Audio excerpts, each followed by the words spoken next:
যেদিন আমি ইসলাম গ্রহণ করলাম, বাইতুল্লাহর সামনে যেদিন দাঁড়ায় বললাম লা ইলাহা ইল্লাল্লাহ, লাত উজ্জা এরা কোনদিন রব হওয়ার যোগ্যতা রাখে না, মাবুদ হওয়ার যোগ্যতা রাখে একজন, তিনি হলেন কে? এটা বলার সাথে সাথে আমার উপরে জুলুম শুরু হয়ে গেল। দূর থেকে কয়েকজন যুবক আমার উপরে পাথর মারা শুরু করেছে। এক একটা পাথর আইসা আমার পিঠের উপরে আঘাত হেরেছে। আঘাত করতে করতে আমাকে মাটিতে শোয়া ফেলাইছে। আমি এরপরও জিব্বা লড়াইয়া চিৎকার কইরা বলছি লা মা'বুদা ইল্লাল্লাহ, আমার ইবাদতের যোগ্য রব একজন, তিনি হলেন আল্লাহ। এটা বলার সাথে সাথে খাব্বাব আমার উপরে এলো পাতারি এক একটা আঘাত শুরু হয়ে গেছে।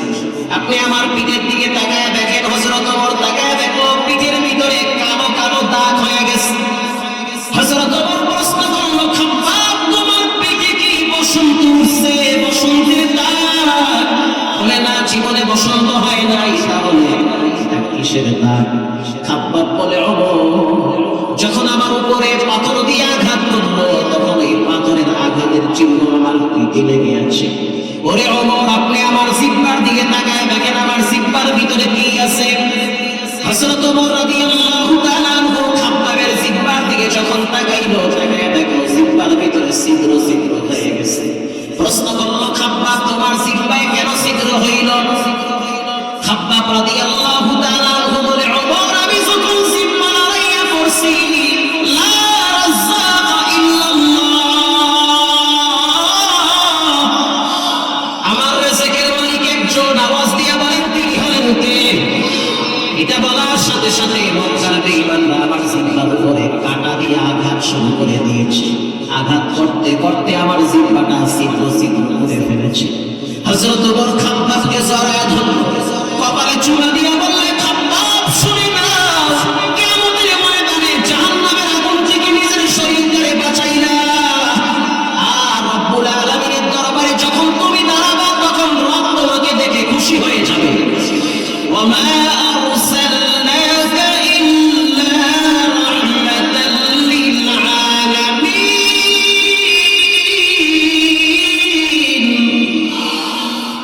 जहाँ तक है रबूबियत खुदा का, वहाँ तक है नबूवत मुस्तफा का। रबूबियत खुदा की है जहाँ तक, नबूवत मुस्तफा की है वहाँ तक। আপনি দোয়া করলে দুরূদ শরীফ না পড়ে দোয়া করলে দোয়া কবুল হয়। নবীর আদর্শ সুন্নাহ বাদ দিয়া যেই লাইনে ইবাদত করেন, ইবাদত কবুল হবে না। নবীকে না চেনা পর্যন্ত আল্লাহকে চিনতে পারবেন না। জান্নাতে যেতে হলে রাসূলের আদর্শ নিয়েই যেতে হবে। অনেক জায়গায় অনেক মানুষ নবীর সুন্নাহ বুঝে না, সালামটাও পারে না, আসসালামু আলাইকুম কথা কন না কেন পারে না। এসএসসি কমপ্লিট করছে, ইন্টার কমপ্লিট করছে, বাপে বিড়িটা নেয়, পোলার সামনে পোলায় 2 দিন পরে বাপের সামনে গাঁজাটা নেয়। মেয়েটা সকালবেলা স্কুলে যায়, কলেজে যায়, ভার্সিটিতে যায়, একদিন না গেলে মা বাবা ধমক দেয়। অথচ মেয়েটা ফজর পড়লো না, মা বাবা একদিনও ধমক দেয় না। রাগও করে, এই ছেলে মেয়ে নিয়ে গর্ব করে। দেখবেন আপনি খালি মরেন না জানতেন, খেলা কেমন চলে। লাশ কবরে রাখবে, রাখার আগেই দেখবেন ছেলে মেয়েরা আপনার সম্পদ নিয়ে মারামারি কাটাকাটি করবে, করতেছে। অলরেডি শুরু হয়ে গেছে। প্রিয় ভাইরা আমার, দ্বিতীয় ফেরেশতা বলল, কেমনে জাদু করলো? বলে নবীর চুল মুবারক নিয়ে জাদু করছে। কে চুল নিল? বলে একজন ইহুদি নারী চুল গোপনে নিয়ে চুলের ভিতরে 11টা গিট লাগাইছে। সকালবেলা নবীজি হযরত আলীকে ডাকল, আলী যাও কূপের কিনারায়, কূপের ভিতরে পাথরের নিচে আমার চুল আছে। হযরত আলী চলে গেল কূপের কিনারায়। এজন্য সাবধান, আপনার গুলি কইরা মারবে না, কিন্তু সিস্টেমে আপনার পরিবারকে শেষ করে দিবে। এটা পৃথিবীর কোন ডাক্তার দ্বারা চিকিৎসা হবে না, চিকিৎসা নিতে হবে কোরআনের কাছে আসতে হবে। ঠিক না বেঠিক? হযরত আলী রাদিয়াল্লাহু তাআলা কূপের কিনারায় গেল, তাকায় দেখলো কূপের ভিতরে বাতি জ্বলতেছে। এই কিসের বাতি? বলে এটা রাহমাতুল লিল আলামিনের চুল মোবারকের নূর চমকাইতেছে। হযরত আলী কূপের ভিতরে নামলো, ঘ্রাণ পাইতেছে। কিসের ঘ্রাণ? বলে এটা হলো রাহমাতুল লিল আলামিনের চুল মোবারকের ঘ্রাণ। পৃথিবীর মানুষ ঘামাইলে গন্ধ আসে, বিশ্বনবী যখন ঘামায় তখন শরীর মোবারক থেকে মিশকের ঘ্রাণ বের হয়। পৃথিবীর মানুষ রাস্তা দিয়ে হাঁটলে সূর্যের পাওয়ার ফিরে যায়। আল্লাহর হাবিব যখন রাস্তা দিয়ে হাঁটে তখন মেঘের খণ্ড আইসা রোদের ভিতরে ছায়া দেয়। জান্নাতের প্রত্যেকটা গেটে গেটে নবীর নাম লেখা আছে। জান্নাতের এমন একটা গাছ নাই যেই গাছের পাতায় বিশ্বনবীর নাম নাই। খাসায়াতুল কুবরা করে জালালউদ্দিন সুয়ুতী রাহিমাহুল্লাহ লিখেন, পৃথিবীর মানুষ কয়দিন বাঁচবা? যে ব্যক্তি জীবন দশায় নবীকে চিনল না তার মতো হতভাগা কপাল পোড়া কেউ নাই। অথচ তোমার জন্য দোকানে কাপড়ের কাপড় চলে আসছে। তোমার লাশ যখন কবরে রাখবে তখন বলা হবে বিসমিল্লাহি ওয়া আলা মিল্লাতি রাসূলিল্লাহ। তখন রাসূল আছে না নাই? লাশ কবরে রাখার পর মাথার মুষ্টি খুইলা চেহারাটারে কিবলার দিকে ফিরায় রাখে। এতদিন রাম বামদের দালালি করেছে, কিবলার দিকে চেহারা ফিরানোর সময় পান নাই। করার পরে কিবলার দিকে ফিরায়া কোনো লাভ আছে? লাভ নাই। আগেই চেহারা কিবলার দিকে ফিরায়। কবরে লাশ রাখার পরে প্রশ্ন করা হয় মান রব্বুকা, তোমার রবের নাম কি? বলেন রবকে। প্রশ্ন করা হবে তোমার নবীকে, নবীর পরিচয় দাও। তোমার রাহমাতুল লিল আলামিনকে পরিচয় দাও। তোমার নেতাকে, নেতার পরিচয় দাও। 3 নম্বরে প্রশ্ন করা হবে তোমার দ্বীন কি, তোমার ধর্ম কি? আমার ধর্ম, আপনার ধর্ম একমাত্র সত্যের বাণী, সত্যের বাতাস, সেই ধর্মের নাম হলো ইসলাম। ঠিক না বেঠিক? শিখতে হবে, জানতে হবে। কবরে যেমন প্রশ্ন করা হবে মান রব্বুকা, রবের নাম কি? উত্তর আসবে রব্বি আল্লাহ, আমার রব একজন, যিনি সর্বময় ক্ষমতার মালিক। তিনি হলেন কে? ব্যক্তি ছাড়া কোন জিনিসের সফলতা আসে না। আসে? যেই লোকটা বল হাতে নিয়ে মারতে পারে না, তারে যদি বলা হয় তুমি বল হাতে নিয়ে মার, ব্যাটিং করবে কে? ভালো একজন ব্যাটিং এর নাম বলে। জাতীয় টিমে ভালো একজন খেলোয়াড়ের নাম বলেন না? বলেন। সবাই জানে, কেউ পায় না, সব আল্লাহর ওলি হয়েছে। যে ভালো ব্যাট করতে পারে বলেন না ভাই একজন খেলোয়াড়ের নাম? আব্দুল্লাহ মালিক সাকি বলেন, পিছনে বাহিনী আশেপাশে ঘুরতে আছে। ভালো একজন ব্যাটিং এর নাম বলেন আপনারা? তামিম ইকবাল। ঠিক আছে, ধরে নিয়েছে। তামিম ইকবালকে যদি বলা হয় ভাই আপনি ব্যাট করবেন, চার আমারে যদি বলে হুজুর আপনি বল করবেন, আমি বলবো আমি পারবো, কারণ আমার প্র্যাকটিস নাই। আবার যদি আমাকে বলা হয় ভাই আপনি ব্যাট করেন, বল করবে মুস্তাফিজ, মুস্তাফিজের নামটা কেন মনে আসে? সাতক্ষীরায় বসে গেছি, খুলনা অঞ্চলে বাবার লাগে কৃষ্ণে যেতেন। আমি মুস্তাফিজের বাবা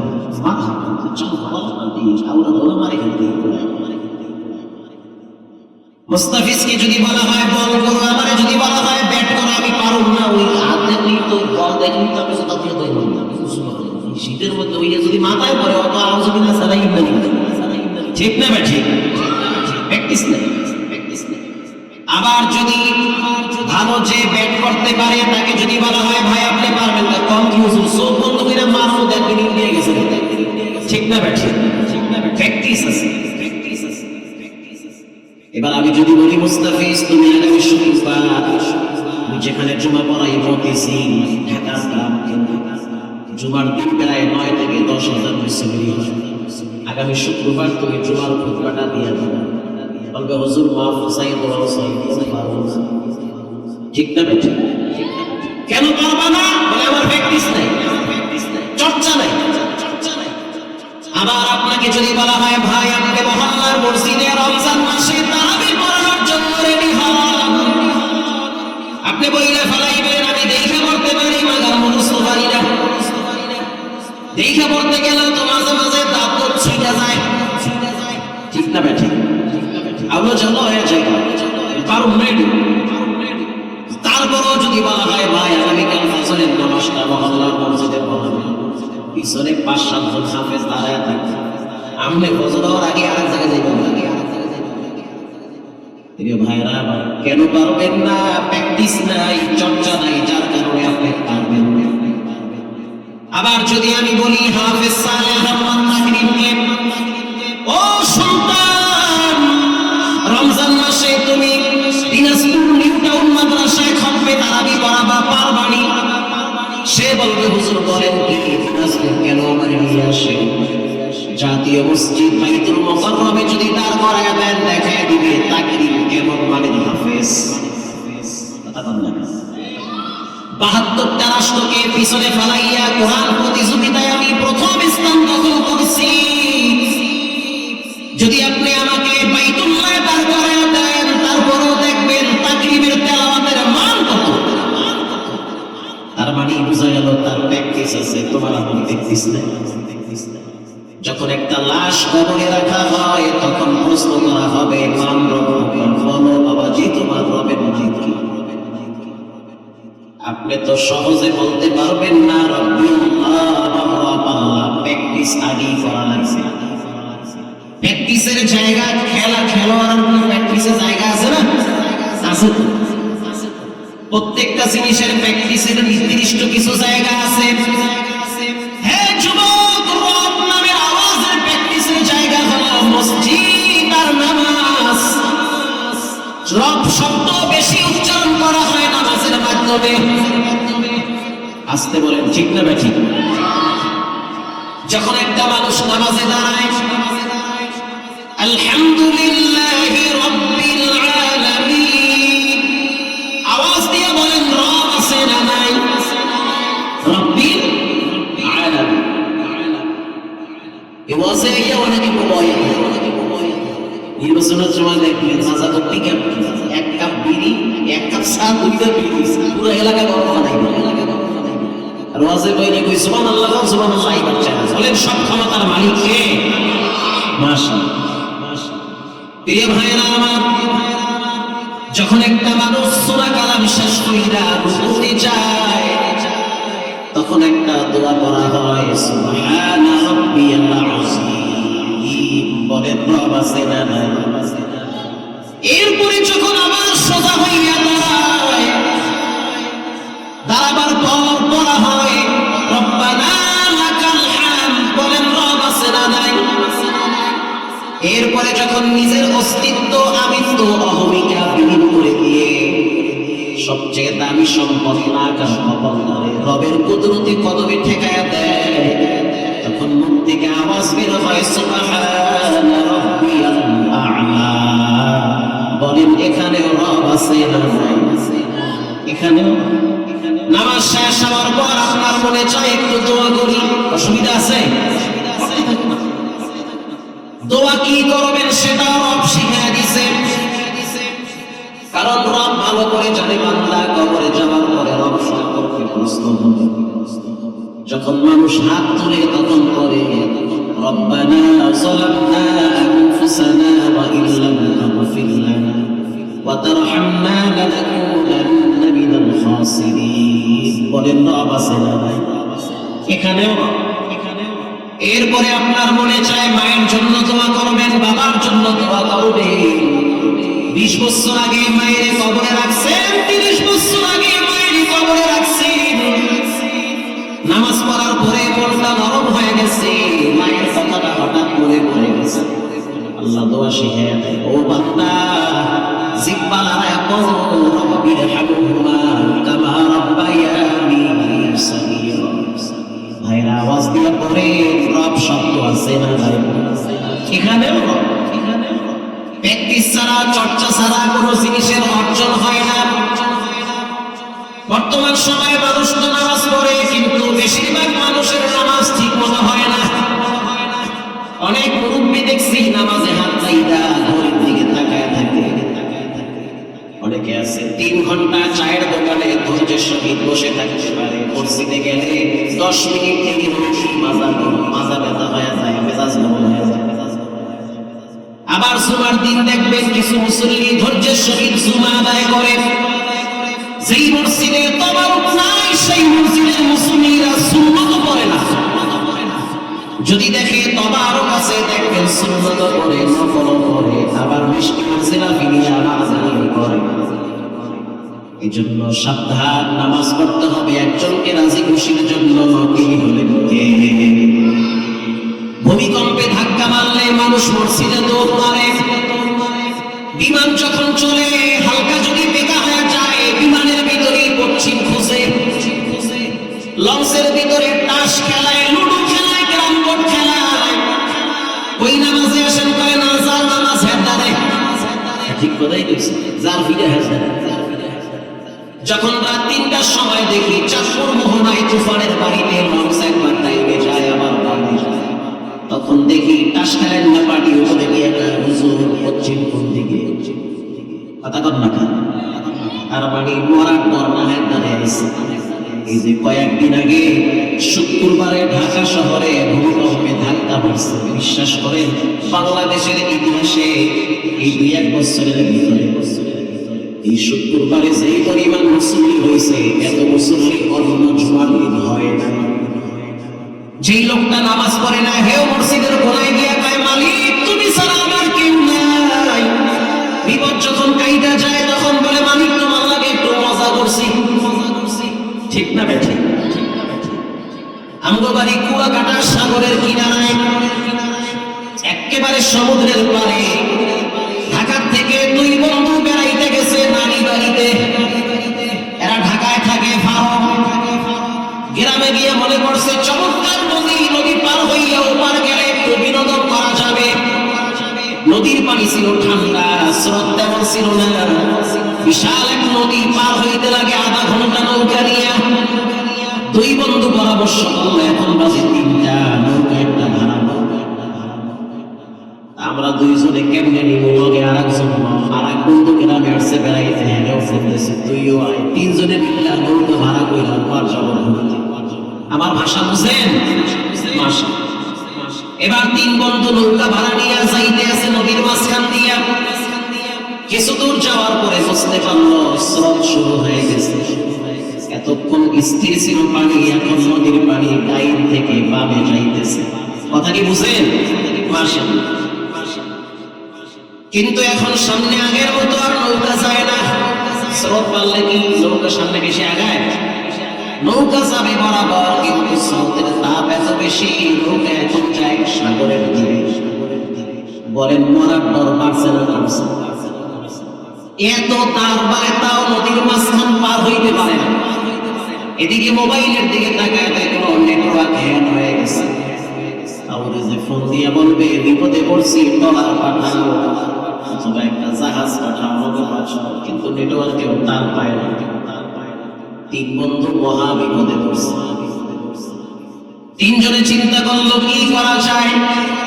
সূর্যের দিকে তাকাইয়া দেখলো লাল হয়ে গেছে, তার মানে সন্ধ্যা ঘনাইয়া আসছে। এবার ভয় আরো বেড়ে গিয়েছে।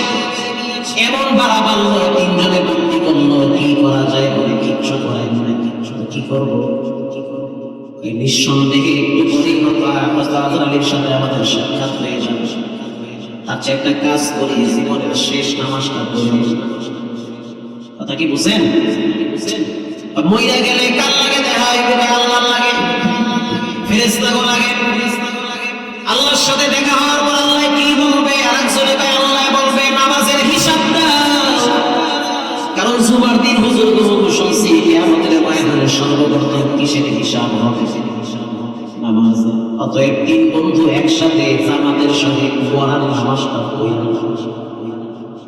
3 জনে মিলে এবার আশা ছাইরা দিছে, যা লোক কাছে যায় আল্লাহ হেদায় যাও, মরা তো না হেডারে বাঁচতেই পারবো না, তো ওয়ার নামাজটা পড়ল। 3 জনে দাঁড়াইছে, আল্লাহু আকবার। ইমাম কে হবে? কয় যাইটা বেশি ফরর ফরর করে এটার সামনে দে। কিছু পণ্ডিত আছে না, আছে না নাই? অনেক পণ্ডিত। হুজুর আবু জাহেলের নানির আব্বার নাম কি? মানে এইটা খালি বাকি আছে, বাকি ইসলামের সব বিধানের মুখস্থ। পণ্ডিত সাহেব সামনে গেল, পিছনে একজন একামত দিচ্ছে। পণ্ডিত সাহেব আল্লাহু আকবার বলল, পিছনে যেই দুজন দাঁড়াইছে এরাও কিন্তু শুকরানি মুসলমান, নামাজের নিয়মটা নামাজে বুঝে। আবার বিপদ যখন নাকের ধারে ঘুরে তখন কিন্তু সূরা কালাম ভুলতে যায়। কথা কম না, বিপদ যদি কাছে আসে তখন দেখবেন নাউজুবিল্লাহ জায়গায় ভুলে নাউজুবিল্লাহ হয়ে গেছে, মনে থাকে না, ডরে। আল্লাহু আকবার বইলা হাত পাতল, সূরা ফাতিহা শেষ। এবার শুরু করলো কুল ইয়া আইয়ুহাল কাফিরুন। কাফিরুন কি? কাফিরুন এটা শুনো না, পড়তে আছে। ঝড়ে বক মরে ফকিরের কেরামতি বাড়ে, এটা আমাদের দেশি ভাষা, আপনারা কি বলেন জানি না, ঠিক আছে না? ঠিক আছে। যখনই বলল কাফিরুন তখনই আরেকটা বড় তুফান আইসা বাড়ি মারছে, নৌকা কাইতে গেছে। দুইজন দাঁড়াইছে একদম বরাবর পাশাপাশি, একটা আরেকটারে গুতা মারলে তার শক্ত হয়ে বলে বাড়ি মারছে। বলেন নামাজ কি আছে? আছে, শেষ। নামাজ গেছে গা, হাকতে মনে করছে না। এত সূরা হইয়া কাফিরুন লইছে গা। এমনি তো আল্লাহ কাফেরদের উপরে খেপা, তারপরেও কেন কাফিরুন লইছে? বিপদের সময় কি কাফিরুন লয়? লগের টাকায় চুপ কর, নামাজে কথা কইলে বোঝা নামাজ কি খায়? বলেন লগেরটার নামাজ আছে? লগেরটার নামাজ আছে না গেছে? শেষ। ইমাম সাহেব সূরা কালাম বাদ দিয়া পিছনে ফিরলে ও কথা কইছে, তুই কইছো না, নামাজ কারোটা আছে? শেষ। হুকুম চুস্তি নামাজে পাঞ্জেগানা, ফাওয়াইলুল লিল মুসাল্লিন আল্লাযীনা হুমা নামাজে ইমদাদা ইস্তাঈনু আয়াতে কুরআন আয়াতে قد أفلح ما يأتكم انظر معية الصادقون। নবীজি বলেন যারা সকাল এবং সন্ধ্যার নামাজ মসজিদে গিয়ে আদায় করে, মান গাদা ইলাল মাসজিদ আও রাহা, ও ফজরের মুসল্লি সুসংবাদ নাও, শীতের ভিতরে কম্বলের ভিতরে কি যে মজা, এই মজা ভালো না, মজার পরে কিন্তু সাজা আছে। আল্লাহর রাসূল বলেন সর্বশেষ ব্যক্তি যখন মারা যাবে তাকেও মাটি হয়েছে 40,000 বছর থাকা লাগবে। অতএব সাবধান, রাসূল বলেছেন মান গাদা ইলাল মাসজিদি আও রাহা, কেউ যদি সকাল আর সন্ধ্যায় মসজিদে যায়, আ'আদাল্লাহু লাহু নুজুলাহু মিনাল জান্নাতি কুল্লামা গাদা আও রাহা। নবীজি বলেন নামাজিওয়ালা সাবধান, সতর্ক হও, সুসংবাদ নাও। ফজরের নামাজ আর ইশারের নামাজ যদি মসজিদে গিয়া পড়ো, রব্বুল আলামিন তোমার জন্য জান্নাতের দস্তরখানা বিছায়া রাখছে। হয় না? এই সুবহানাল্লাহ কিচ্ছু হবে না, আরো জোরে সুবহানাল্লাহ। দস্তরখানা বিছায়া রাখছে, খাওয়া রেডি। আর এই মজার ভিতরে যদি টাইট করে ঘুম দাও তাহলে কিন্তু কবরে ফেরেশতাকে পার হইছে। ভোলা একটা আজব শহর, ভোলায় যদি যান গিয়ে দেখবেন ফজরের টাইমে দ্বিতীয় তৃতীয় চতুর্থ কাতারে বাচ্চারা দাঁড়ায় থাকে শীতের ভিতরে, বাচ্চারা ঘরে ঘুমায় না, মসজিদে হাজির।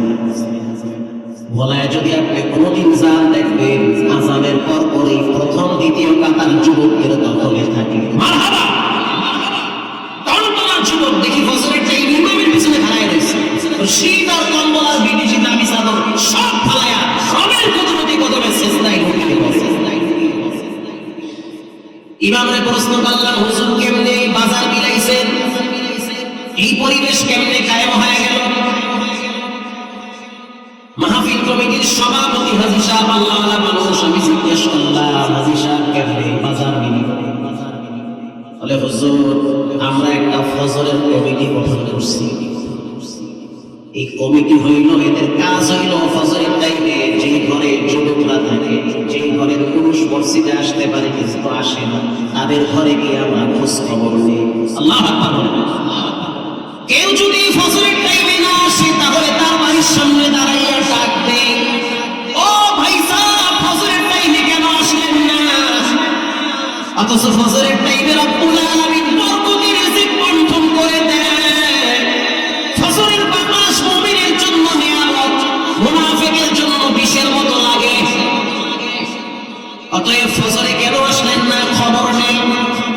যারা ফজরের টাইমে ঘুমানোর চিন্তা করে তারা মনে করে যে একটু পরে তো তওবা নিয়ে বাড়ির সামনে আসবে, লজ্জায় ফজরে আসতে বাধ্য হয়। ঘটনাক্রমে একদিন পাশের মহল্লার এক যুবক, ছোট্ট একটা বাচ্চা আছে, একটাই বাচ্চা, ফজরের টাইমে মসজিদে আসে। চিন্তা করছে যে শীত আর যে কুয়াশা, আল্লাহ বাইরে নামলে মনে হয় হাত কাটতে যায়। চিন্তা করছে আজ গোয়ার ফজরে যাবো না, ঘুমাইতে যাই। ইমাম সাহেব সালাম ফিরায় তাকায় দেখে যেটার পিছনে দেখতাম এটা দেখি নাই। যুবকদেরকে বলল, দেখো আব্দুল আলিমের খবর কি? তা হুজুর আজকে কোনো কথা নাই, পাঠান দেওয়া লাগবে। ফজরে কেন নাই? আল্লাহ আকবার বলে। এটা মহব্বত, ভালোবাসা, একমাত্র আল্লাহর জন্য এই ভালোবাসা। ফজরের টাইমে যেদিন মসজিদ বলে কানায় কানায় ফিরাপ থাকবে, ওই দিন এই জমিনে কালেমার পতাকা পথ করে উঠবে। দিন চাই, ইসলাম চাই, কোরআন চাই, চাই সেই চাই, সব চাই। ফজরের টাইমে একটা মসজিদে রাগ করতেছে করেন না, ওইটা করতে চললে প্রিয় ভাইরা আমার, ইমাম সাহেব 5 জন যুবক নিয়ে চলে গেল তার বাড়ি। পরিচিত যুবক দাঁড়ায় বলল, আলিম ভাই ঘরে আছেন? আলিম ভাই তো কম্বলের ভিতরে চিন্তে বেড়ে গেছে, মহাবিপদ। আলিম ভাই বাইরে তো পারে না, থাকতেও পারে না, চোখ টুক ধোয় নাই, সোহে কেতন লাগা বন্ধ হয়, ফজর করে নাই, মরার মতো ঘুমায়। কেমন মুসলমান? আলিম ভাই বলে কইতে আছে, তুমি একটু ডাক্তার সামনে গিয়ে করো যে একটু সমস্যা আছে। আমি পারবো না, এত কাজা কাজা মিশে কথা আমার দ্বারা সম্ভব না। ঠিক না বে ঠিক? আলিম ভাইয়ের বউ বড় দিনদার, বড় পরেশগার, নামাজি বলা মহিলা। কয়েকবার বলছে, উঠো মসজিদে যাও, রব্বুল আলামিন তোমার মতো যুবককে যে কোনো টাইমে প্যারালাইজ রোগী বানাইয়া বিছানায় শোয়া রাখতে পারে। যাও যাও যাও মসজিদে যাও। শীতে বেশি আলিম ভাই চিন্তায় পড়ে গেল, কি করা যায়? আলিম ভাই তাকে দেখলো স্ত্রীর সাথে বাচ্চা মেয়েটাও নামাজের জন্য দাঁড়ায় গেছে। 5 বছরের ছোট্ট মেয়ে, মা যদি নামাজ পড়ে দেখবেন বাচ্চারাও মায়ের সাথে দাঁড়ায় যায়। যেই ঘরের মা ফজরের টাইমে নামাজে দাঁড়ায়, তাকায় দেখেন ওই ঘরের বাচ্চারাও দিনদার হয়, নামাজিওয়ালা হয়। যেই ঘরের বাপ ফজরের টাইমে মসজিদে যায়, ওই ঘরের সন্তানরা কখনো বাবাগুলো হতে পারে না।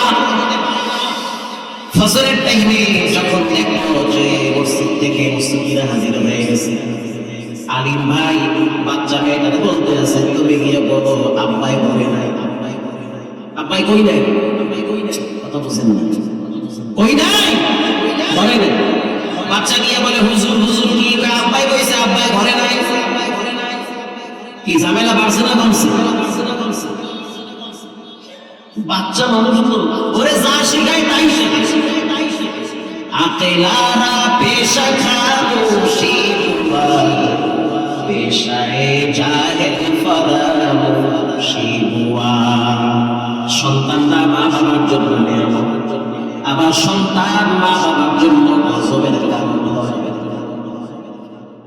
প্রিয় ভাইরা আমার, কথায় বলতে বলতে কই আসছে, আবার পিছনে কষ্ট হয় আপনাদের? ওই যে মাথার চুল নিয়ে জাদু করছে, মনে আছে? হযরত আলী রাদিয়াল্লাহু তাআলা চুল নিয়ে নবীর দরবারে হাজির। ইন্দিমিন টাইমে হযরত জিবরাইল দাঁড়ায় গেছে, মারহাবা বলে। হযরত জিবরাইল বলল, ইয়া নবী আল্লাহ, আপনাকে জাদু করা হয়েছে। নবীজিরে যদি জাদু করে তো আপনি কোন ভরসায় বসে আছেন? আপনার ঘরের মানুষ আপনাকে দুশমনি করে পার মারতে পারে।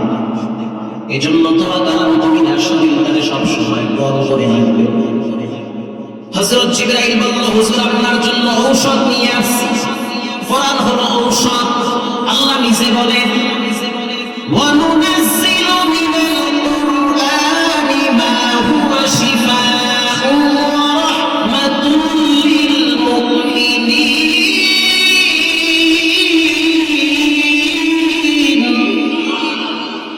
কোরআন হলো ঔষধ। হযরত জিবরাইল বলল, দুইটা সূরা নিয়ে আসছি। দুইটা সূরার ভিতরে 11টা আয়াত আছে। হুজুর তাকায় দেখেন আপনার চোখের ভিতরে কয়টা গিট মারা আছে? 11টা। একটা আয়াত পরে কুল আউযু বিরাব্বিল ফালাক পড়তে থাকেন, দেখবেন গিট খুলে গেছে। আবার একটা পরে আবার দেখবেন গিট খুলবে। 11টা আয়াত তেলাওয়াত করেন, দেখবেন একটা একটা গিট খুলে যাবে।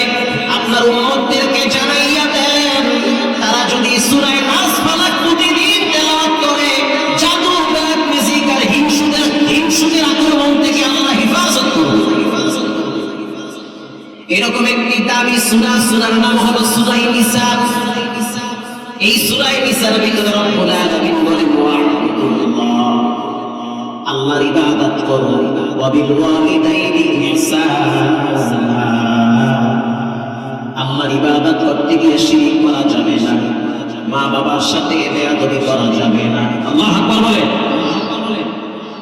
অন্য এক হাদিসে আল্লাহর হাবিব মুআজ ইবনে জাবালের ঘাড়ে হাত দিয়া বলেন, ও মুআজ ইবনে জাবাল, আমি তোমাকে রাষ্ট্রীয় মেহমান হিসেবে পাঠাইয়া দিলাম, তুমি আজ থেকে গভর্নর হয়ে যাবা, যাও, কিন্তু তোমার সাথে আমার আর দেখা হবে না। তবে আমি তোমাকে 10টা নসিহত করতেছি, এর ভিতরে 3টা বড় নসিহত। 1 নম্বরে, লা তুশরিক বিল্লাহ, জীবনে কখনোই আল্লাহর সাথে শিরক করবা না। সিজদা পাওয়ার উপযুক্ত একজন তিনি হলেন কে? আকাশটা মেঘাচ্ছন্ন হইছে, বৃষ্টি হইতে পারে, হইল না যে বৃষ্টি হয়। দুধ খাওয়ার কারণে পেটের ট্রাবল দেখা দিয়েছে, হইল না যে দুধের কারণে পেট খারাপ হয়েছে, রব চাইছে হয়ে গেছে। অতএব জানতে চাই, সন্তান দেওয়া না দেওয়ার মালিক একজন, তিনি হলেন কে? মাজারওয়ালা, বাজারওয়ালা এরা সন্তান দিতে পারে না, সন্তান দেয় একজন, তিনি রাতেও দেয় দিনেও দেয়, তিনি হলেন কে? নবী করিম সাল্লাল্লাহু আলাইহি ওয়াসাল্লাম যদি তোমাকে হত্যা করা হয়, তারপরও তুমি জিহ্বা লড়ায় বলো, আমার রব একজন, তিনি হলেন কে? যদি তোমাকে আগুনে পোড়ানো হয়, তারপরেও তুমি বলো, তোমার স্রষ্টা একজন, তিনি হলেন কে? হযরত খাব্বাব রাদিয়াল্লাহু তাআলা, যুবক মানুষ, অনেক লম্বা মানুষ খাব্বাব, চেহারা অনেক সুন্দর, মানুষ চেহারা খাব্বাব রাদিয়াল্লাহু তাআলা বংশীয় সন্তান, মক্কা থেকে হিজরত করে মদিনায় গেছে। হযরত ওমরের সাথে একদিন দেখা হয়ে গেল। হযরত ওমর বলল, খাব্বাব, মানুষ তো নিজের জন্য অনেক কষ্ট করে, তুমি তোমার রবের জন্য কি কষ্ট করেছো? আবার মানুষ তো নিজের জন্য অনেক কষ্ট করে, বলো তুমি তোমার রবের জন্য কি কষ্ট করেছো? ও খাব্বাব, তুমি দ্বীনের জন্য, ইসলামের জন্য কতটুকু কষ্ট করলা? খাব্বাব রাদিয়াল্লাহু তাআলা আনহু বলে, আমি বলবো না, একটু দেখাই দিই। আল্লাহু আকবার। কি দেখাইতে চাও? বলে, আমি তো যুবক মানুষ, 1 লক্ষ মানুষ যদি রাস্তা দিয়ে হাঁটে, আমি খাব্বাব হাঁটলে দূর থেকে মানুষ বুঝতে পারে এত সুন্দর দেহ আল্লাহ আমাকে দান করেছে। শুধু তাই না, এই শরীরের ভিতরে যদি একটা মাছি কামড় দেয়, সেটাও রক্ত দেখা যায়। আল্লাহু আকবার। যেদিন আমি ইসলাম গ্রহণ করলাম, বাইতুল্লাহর সামনে যেদিন দাঁড়ায় বললাম, লা ইলাহা ইল্লাল্লাহ, লাত উজ্জা এরা কোনদিন রব হওয়ার যোগ্যতা রাখে না, মাবুদ হওয়ার যোগ্যতা রাখে একজন, তিনি হলেন কে? এটা বলার সাথে সাথে আমার উপরে জুলুম শুরু হয়ে গেল। দূর থেকে কয়েকজন যুবক আমার উপরে পাথর মারা শুরু করেছে। এক একটা পাথর আইসা আমার পিঠের উপরে আঘাত এনেছে। আঘাত করতে করতে আমাকে মাটিতে শোয়ায় ফেলাইছে। আমি এরপরও জিহ্বা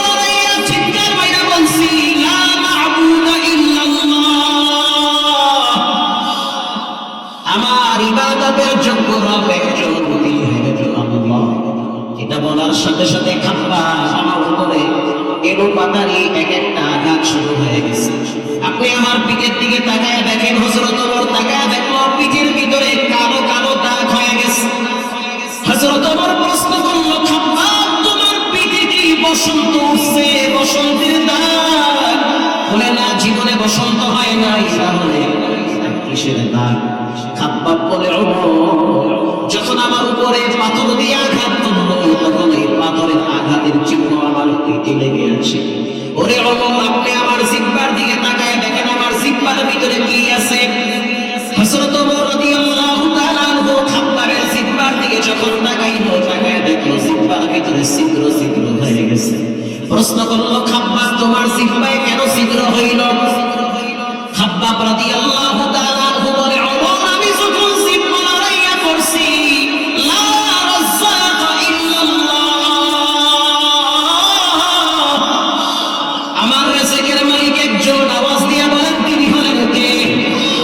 এটা বলার সাথে সাথে মক্কার বেঈমানরা আমার জিহ্বার উপরে কাঁটা দিয়ে আঘাত শুরু করে দিয়েছে। আঘাত করতে করতে আমার জিহ্বাটা ছিদ্র ছিদ্র করে ফেলেছে। হযরত ওমর খাব্বাবকে জড়ায়া ধরল, কপালে চুমা দিয়া বললে, খাব্বাব শুনে না, কিয়ামতের ময়দানে জাহান্নামের আগুন থেকে নিজের শরীরটারে বাঁচাইলা। আর রব্বুল আলামিনের দরবারে যখন তুমি দাঁড়াবা তখন রব তোমাকে দেখে খুশি হয়ে যাবে। প্রিয় ভাইয়েরা আমার, রক্ত এবং জীবন দুনিয়ার মানুষের জন্য দেওয়া যাবে না, দিতে হবে একজনের জন্য। তিনি হলেন কে? আল্লাহর রাসূল বলেন, যদি তোমাকে হত্যা করা হয়, আগুনে পোড়া হয়, তারপরও তুমি বলবা আমার রব একজন, তিনি হলেন আল্লাহ। দুই নম্বরে, ওয়ালা তাউক্কান্না ওয়ালিদাই। এবার কান খাড়া করে শুনেন, আপনাদের কষ্ট হচ্ছে না? ওয়ালা তাউক্কান্না ওয়ালিদাই, খবরদার খবরদার খবরদার। নবীজি একবার না বারবার বারবার বলেছে, আব্বা আম্মার সাথে নাফরমানি কইরো না, মা বাবার অধিকার ঠিকমতো আদায় করো, মা বাবার আনুগত্য করো। তুমি আর সূর্য দেখলা, তুমি তোমার মা বাবার জন্য। মা বাবা এক অমূল্য সম্পদ, যার বেঁচে নাই সে বুঝে কি নিয়ামত হারাইছি, যার বেঁচে আছে সে বুঝবে না কত বড় নিয়ামত এখনো দুনিয়ায় জীবিত আছে। রাসূল বলল, মুআয ইবনে জাবাল, ওয়ালা তাউক্কান্না ওয়ালিদাই, মা বাবার সাথে চোখ রাঙায়া কথা বলবা না। আল্লাহু আকবার। মা বাবার সামনে মাথায় ঝাঁকি দিয়ে কথা বলবা না, বড় আওয়াজে কথা বইলো না,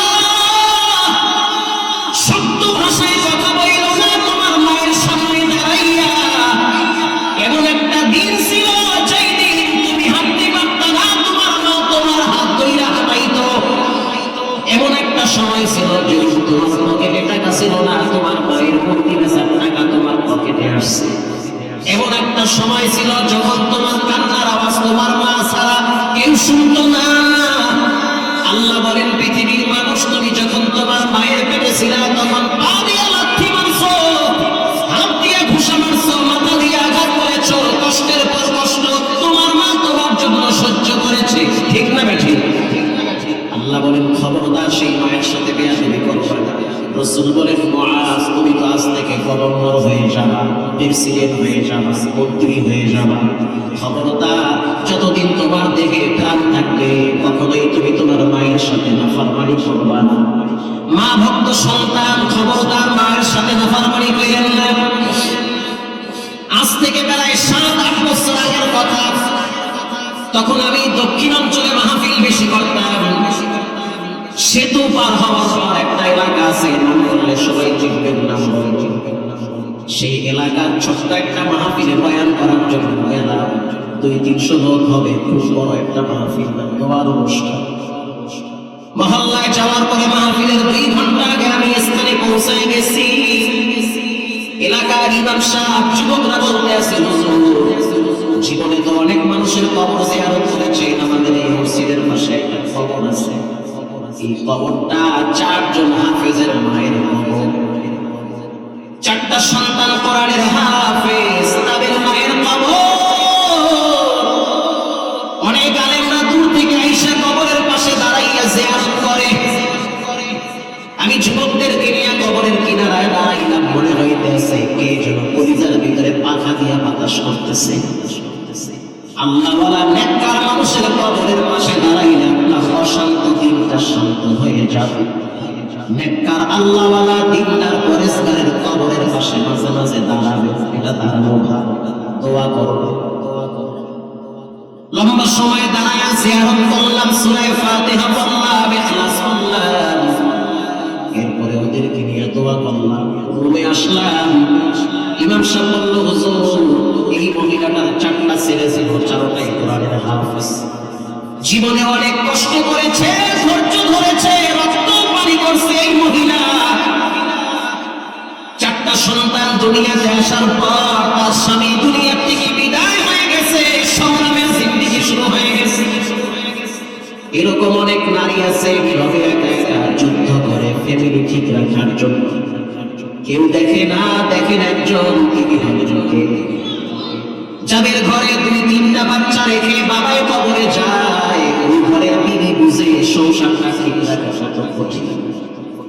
অন্ধকার কবরে স্বামী যাওয়ার আগে ক্যান্সারে আক্রান্ত হয়ে গেছে, স্ত্রীর হাত ধইরা বলতে আছে, ও বিবি আমার, আমি এখন যেই সময়টা পার করতেছি মনে হয় প্রতিটা মুহূর্ত কবরের ভিতরে আমাকে রাখছে।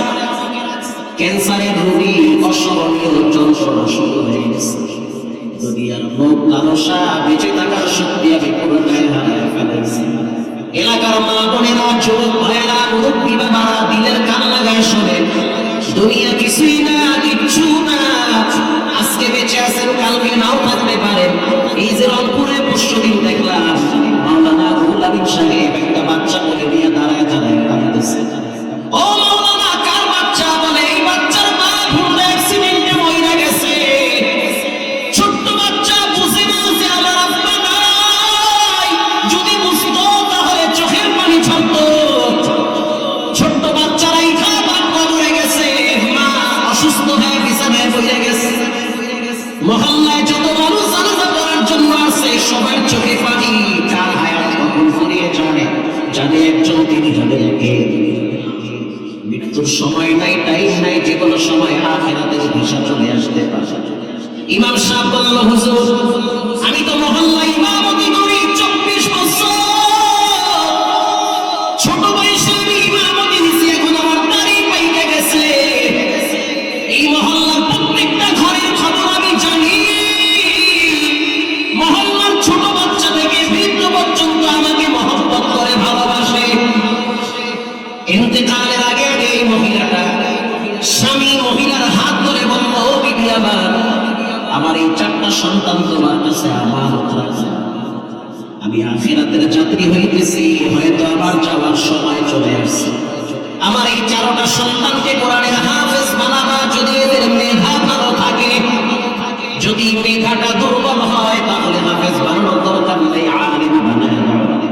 কারণ হেফজ মুখস্থ করতে চমৎকার তীক্ষ্ণ মেধা লাগে। মেধা যদি ভালো না থাকে হেফজ মুখস্থ করে রাখতে পারে না।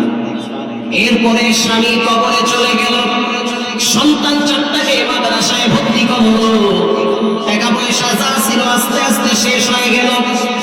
মহিলা রাত্রিবেলা ভোর রাত্রে কলস ভইরা ভইরা ভইরা ভইরা চায়ের দোকানে পানি পৌঁছায়া দিত। আগে দেখতেন অনেক মহিলারা ফজরের টাইমে চায়ের দোকানে কলস ভইরা পানি দিত, 2 টাকা 1 টাকা দিত, বড় কষ্ট করে সংসার চালাইতো। যাদের ঘরে ঝড় তুফান আসে তারা বুঝে, পাশের বাড়ি বুঝে না। যেই ঘরে ছোটবেলায় কয়েকটা বাচ্চা রাইখা বাপ মায়েরা যায়, এতিম বুঝে দুনিয়াটা কত কঠিন। যার আব্বা দুনিয়ায় দীর্ঘ হায়াত পায় সে বুঝে না যে সংসারটা ঠিক রাখা কত কষ্ট। ইন্তেকাল করলো, কষ্টের জিন্দেগি শুরু হয়ে গেল। 4টা সন্তান আলেম বানাবার জন্য মাদ্রাসায় দিল, হাফেজ হয়ে গেল। তখন তো চিঠির আমল ছিল, চিঠি লেখলো মা মাদ্রাসার দিকে চট্টগ্রামে। চিঠি আবার পাঠাইছি ইমামের কাছে, ইমাম সাহেব আপনি চিঠি পৌঁছাবেন আমার সন্তানের কাছে, আমি অসুস্থ, হয়তো আমি এই অসুস্থতার মধ্যে দুনিয়া থেকে বিদায় হয়ে যেতে পারি, আমার শরীর ভালো না। আমার মনটা চায় আমার এই 4টা কলিজার টুকরাকে আমি চোখ দিয়া দেখব। মা তো মা, মা যদি খারাপ হয় তারপরও তুমি শুনে বলবা সে আমার মা। মা যদি পতিতালয়ের বেশ্যাও হয়, তারপরও তুমি মুখ বড় করে বলবা সে আমার মা। মা যদি ঝগড়াটি হয়, তারপরেও তুমি বলবা সে আমার মা। তার পায়ের নিচে আমার রব আমার সুখ শান্তি আর জান্নাত রেখেছে। আমার দিনের প্রশান্তি, আমার কষ্ট দূর করার সবচেয়ে বড় মন্ত্র হলো আমার মা। প্রিয় ভাইরা আমার, 4টা সন্তান সংবাদ পাইল মা অসুস্থ হয়ে গেছে। দেখার জন্য মায়ের কাছে গেল, গিয়ে দেখলো ঘরের ভিতরে চাটাইয়ের উপরে শুয়ে আছে। 4টা সন্তান মায়ের চতুর্দিকে বসে আছে। বড় সন্তানের বক্তব্য, বাড়িতে আসলাম, আইসা দেখলাম মা শুকায়া কাঠের মতো হয়ে গেছে, অসুস্থ হয়ে গেছে। বিছানায় যখন পড়ে আছে, আমরা চতুর্দিকে বসে আছি। ওই দিনটা ছিল পবিত্র জুমার দিন, জুমার নামাজের আগের কথা। হাদিসে আসছে জুমার দিন যারা মারা যায় তাদের কপাল বড় ভালো, মরার সাথে সাথে কবরের আযাব আল্লাহ মাফ করে দেয়। জুমার দিনের মরণ নসিবের ব্যাপার, শর্ত ঈমান থাকা লাগবে। অসুস্থ হয়ে বিছানায় পড়ে গেল। 4টা সন্তানকে বলল, বড় ছেলে যেটা, তুমি একটু আমার পাশে বসে সূরা ইয়াসিন তেলাওয়াত। মৃত ব্যক্তির পাশে সূরা ইয়াসিন তেলাওয়াত করার আগে জীবিত ব্যক্তির পাশে সূরা ইয়াসিন তেলাওয়াত করলে বেশি উপকার। জান বের হওয়ার আগে সাকরাতুল মাউত, মৃত্যুর যন্ত্রণা শুরু হয়ে গেছে, সূরা ইয়াসিন। বড় ছেলেটা আবার সূরা ইয়াসিন শুরু করে দিল, ইয়াসিন ওয়াল কুরআনিল হাকীম ইন্নাকা লামিনাল মুরসালিন আলা সিরাতিন মুস্তাকিম।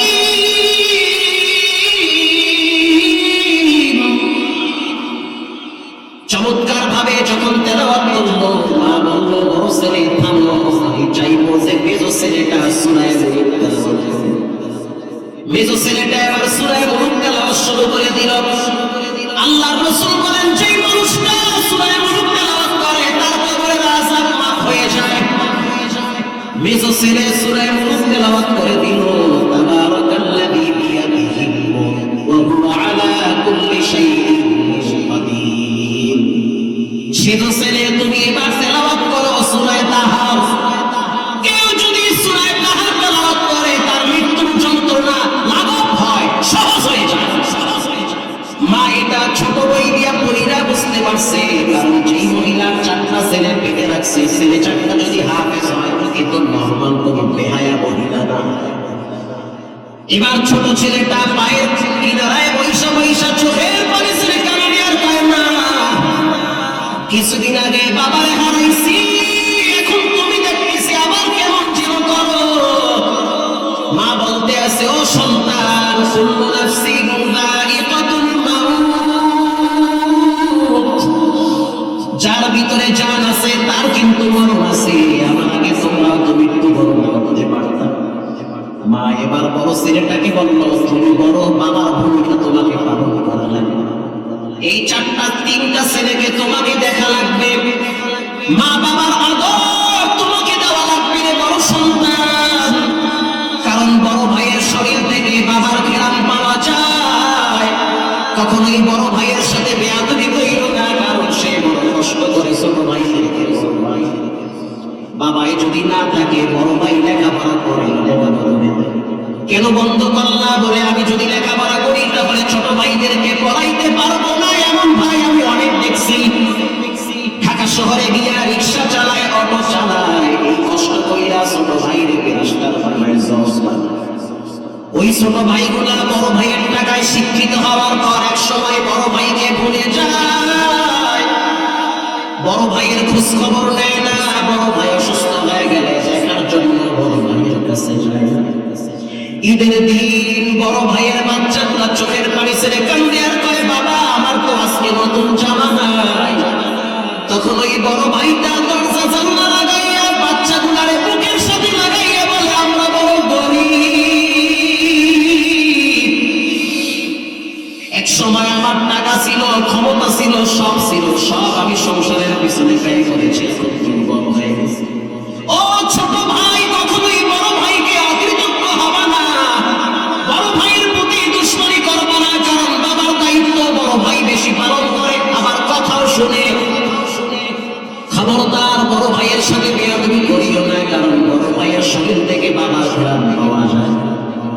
ভাই যখন দেখলো মা যেন কেমন করতে আসে, একটু পরে মা ডাক দিয়ে বলে, তোমরা একটু পায়ের পাশ দিয়া সইরা যাও, কে যেন মাথায় পাগড়ি পইরা আসতেছে।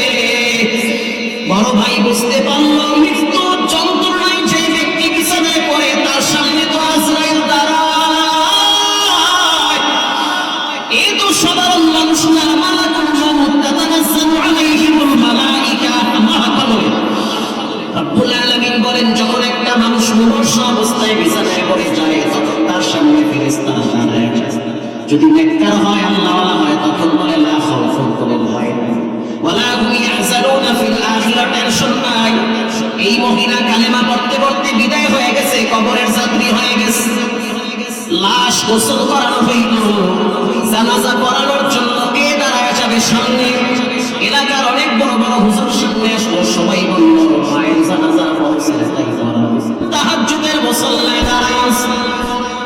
আমি একজনকে বললাম, এই ফজরের টাইমে ঠান্ডার ভিতরে তোমরা কেন বসো? চারটা সন্তান বলল, মায়ের এমন জায়গায় রাখছি, ওখানে রেখে আমাদের ঘুম আসে। ওটা একটা কঠিন জায়গা, যার মা কবরে গেছে সন্তান বুঝে কোথায় রাখছি। ওরে ডানেও মাটি, বামেও মাটি, উপরেও মাটি, নিচেও মাটি, মাটির ঘর। নবীজি বলেন, ঈমান আমল হারাইয়া, ঈমান আমল নষ্ট করে কেউ যদি কবরে যায়, ওরে দুই পাশের মাটি এমন করে চাপ দেয় হাড্ডি ভেঙে চুরমার হয়। আমরা কোরআন পড়ছি, হাদিস পড়ছি, বুঝি কবর হলো একটা ভয়ঙ্কর জায়গা। মায়ের কবরে রাইখা আরামে ঘুমাবো খাবো, এটা তো হতে পারে। যেই মালিকের দায়িত্বে দিয়ে দিছি তার সাথে একটু কানেকশন লাগাই, এই জন্য মসজিদের কোনায় দাঁড়ায় গেছি। ইমাম সাহেব বলল, আমি তাকাইয়া দেখলাম 2 রাকাত নামাজের পর ছোট্ট বাচ্চাটা কোথায় যেন চলে গেল। আমি আশ্চর্য হয়ে গেলাম, পিছনে পিছনে গেলাম, গিয়া দেখলাম মায়ের কবরের উপরে ঝামায় করে কাঁদতেছে। আমি পাশে দাঁড়াইলাম, কেন কাঁদো, কেন আসছো? পাগলামির জায়গা না। বাচ্চাটা বলল, এখানে আমার মা ঘুমায়, আর এই জায়গাটা হলো কঠিন জায়গা। রাসূল বলেছেন, আল কবরু রাউযাতুম মিন রিয়াদিল জান্নাহ আও হুফরাতুম মিন হুফারিন নার। কবর কারো জন্য জান্নাতের বাগান, কারো জন্য জাহান্নামের গর্ত। দল কবরে যাবে না, নেতা নেত্রী কবরে যাবে না, মার্কা কবরে যাবে না, তুমি কবরে যাবা, তোমার হিসাব তো বাড়িয়ে দেওয়া লাগবে। ইমাম সাহেব বলল, হুজুর এমন 4টা ছেলে যদি আমার হইতো, জীবন ধন্য হয়ে যেত। ও সন্তানের বাপ, এমন সন্তান দুনিয়াতে রাখো, তোমার মৃত্যুর পর দূর থেকে বলা নাই না দোয়া করা লাগবে না, তোমার ছেলেই তোমার জন্য দোয়া করবে। আর যুবক ভাইদেরকে বলবো, খবরদার জীবনে কখনোই মায়ের সামনে চোখ রাখলে কথা বলা যাবে না। রাসূল বলেছেন, ক্বালাহুমা জান্নাতুকা ওয়া জাহান্নামুকা, মা বাবা হলো জান্নাত, মা বাবা হলো জাহান্নাম। আপনার সুখ শান্তি আর সফলতা হলো মায়ের পায়ের নিচে আল্লাহ বিচার আছে। মায়ের ব্যবহার যদি খারাপ হয়, তারপরেও কাউন্টার দিবা না, তর্ক করবা না, অশালীন ভাষা ব্যবহার করবা না। মা যেটা বলবে মায়ের সাথে হ হ বলো, না বইলো না, কারণ মা এমন এক দাবি নেয়ামত। রাসূল বলেছেন, মা কষ্ট পাইলে রব কষ্ট পায়। রিদর রব্বি ফি রিদর ওয়ালিদ ওয়া সাখতু রব্বি ফি সাখতিল ওয়ালিদ। আল্লাহর গোলামির পরেই হলো মা বাবার খেদমত। আজ ঘরে ঘরে মা বাবা অবহেলিত। তোমার রুমে দামি ফ্যান, তোমার আব্বার রুমে 20 মিলিয়নের ফ্যান কেন থাকবে? তোমার রুমে দামি খাট, তোমার আব্বার রুমে কেন ভাঙা খাট? তোমার রুমে দামি কম্বল, তোমার আব্বার রুমে পাতলা খাতা, আর ওই 3-4 বছর 10 বছর আগে বিদেশি খাতা পেঁচায়া কোনো মতে রাত কাটায়। অথচ তুমি একটা বারো চিন্তা করো না, তুমি অসুস্থ হয়ে গেলে তোমার বাবা মা মতো হয়ে যায়। প্রিয় ভাইরা, আমার যুবকরা, আমি আপনাদেরকে ছোট্ট একটা মেসেজ দিলাম, রবের গোলামির পরে মা বাবার খেদমত। যতদিন বেঁচে আছেন জীবনে মা বাবার সাথে বেয়াদবি করবেন না, হারাম খাবেন না, উস্তাদের সাথে বেয়াদবি করবেন না, আলেমের সাথে তর্কে জড়াইবেন না। খারাপ জায়গা, খারাপ বলতে কি বুঝাইলাম, মানে ভয়ঙ্কর জায়গা। বেয়াদবি করবেন তো নিজের জীবনের ভয়ঙ্কর এক ক্ষতি হয়ে যাবে। ভাল লাগে না, ফাঁকে যান, মনে চায় না, দূরে যান, কাছে গিয়ে বেয়াদবি করবেন, এটা ভাব সহ্য করবে না। 3টা জায়গায় কখনোই বেয়াদবি করতে হয় না। 1 নম্বরে মা বাবা, 2 নম্বরে নিজের উস্তাদ। উস্তাদ যদি হিন্দু হয় তার বড় সম্মান করো, ঠিক না ঠিক?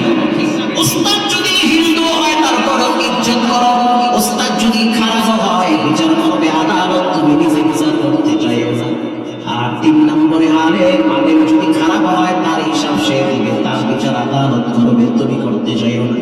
আজ থেকে পাক্কা নিয়ত করে নাও, জীবনে নামাজ ছাড়বো না, হারাম খাবো না, আব্বা আম্মার সাথে বেয়াদবি করবো না, জীবনে কোনোদিন মানুষের ক্ষতি করবো না, পারলে উপকার করবো না, পারলে ক্ষতির কাছেও যাইও না।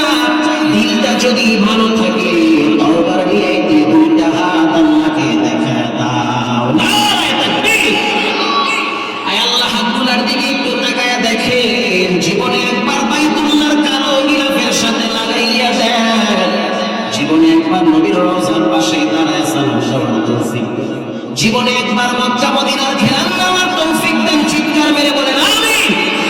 হাত নামান রঙে তাকওয়া, রঙে সিদ্দিক, রঙে তাআবুদ, বাকি বুদ বরআবেদি।